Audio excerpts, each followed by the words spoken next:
അപ്പം ബിനു പറഞ്ഞു നമുക്കേ നമ്മുടെ പ്രധാന സ്ഥലത്തേക്ക് പോകണ്ടേ. പ്രധാന സ്ഥലമെന്ന് പറഞ്ഞാൽ നമ്മുടെ ഒക്ടോബർ ഫെസ്റ്റ് നടക്കുന്ന മൈതാനം.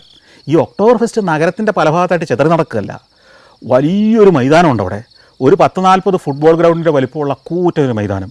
നൂറ്റാണ്ടായിട്ട് അവിടെയാണ് ഈ ബിയർ ഫെസ്റ്റിവൽ നടക്കുന്നത്. അവിടേക്കാണ് പോകേണ്ടത്. അതാണ് ഉത്സവപ്പറമ്പ്, നമ്മുടെ പൂരപ്പറമ്പ്.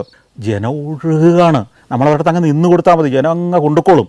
അപ്പം 10,000-കണക്കിന് ആളുകളാണ് ഓരോ ദിവസവും വരുന്നത്. 10,000-കണക്കിനെന്ന് പറഞ്ഞാൽ 2 ആഴ്ച മാത്രം നീണ്ടു നിൽക്കുന്ന ഈ ഒക്ടോബർ ഫെസ്റ്റിവലിൽ 2019 ഞാൻ പോയ വർഷം തന്നെ 65 ലക്ഷം ആളുകളാണ് പങ്കെടുത്തത്.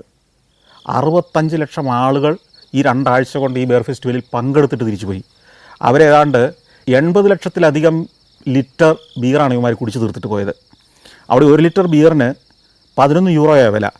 നമ്മൾ ഇപ്പോൾ ഏകദേശം കണക്ക് കൂട്ടി നോക്കിക്കഴിഞ്ഞാൽ എല്ലാം കൂടെ കൂട്ടി വരുമ്പോൾ ഏതാണ്ട് 1000 രൂപയ്ക്ക് അടുത്ത് വരും. ഏതാണ്ട് 8,000 കോടി രൂപയുടെ ബിയറാണ് അവിടെ കച്ചവടം നടന്നതെന്ന് ഓർക്കണം. അപ്പോൾ അത്ര ജനം വരുന്ന സ്ഥലമാണ്. ഞങ്ങൾ ആ കൂടെ അങ്ങോട്ട് ഒഴുകുകയാണ്.